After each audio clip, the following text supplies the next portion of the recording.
পৃথিবীর সৃষ্টি থেকে কিয়ামত পর্যন্ত দাজ্জালের চেয়ে বড় কোনো ফিতনা আর আসবে না।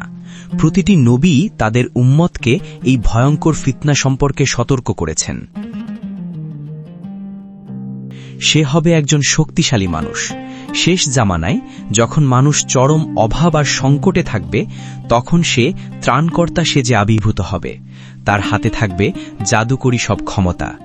রাসূলুল্লাহ সাল্লাল্লাহু আলাইহি ওয়াসাল্লাম দাজ্জালের স্পষ্ট বর্ণনা দিয়েছেন। তার ডান চোখটি হবে অন্ধ, যা দেখতে অনেকটা ঝুলে থাকা আঙুরের মতো। কেউ যাতে তাকে চিনতে ভুল না করে। তার দুই চোখের মাঝখানে স্পষ্ট লেখা থাকবে কাফির। প্রতিটি মুমিন ব্যক্তি, সে শিক্ষিত হোক বা অশিক্ষিত, ঈমানের শক্তিতে এই লেখাটি পড়তে পারবে।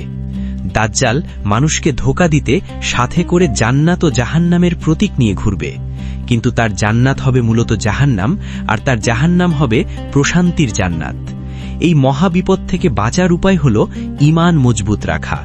নবীজি সাল্লাল্লাহু আলাইহি ওয়াসাল্লাম আমাদের শিখিয়েছেন, যে ব্যক্তি সূরা আল কাহাফের প্রথম 10টি আয়াত মুখস্থ করবে, সে দাজ্জালের অনিষ্ট থেকে নিরাপদ থাকবে। সময় দ্রুত ফুরিয়ে আসছে। আমরা কি সেই পরীক্ষার জন্য প্রস্তুত? আল্লাহ আমাদের সবাইকে দাজ্জালের ফিতনা থেকে হেফাজত করুন। আমিন।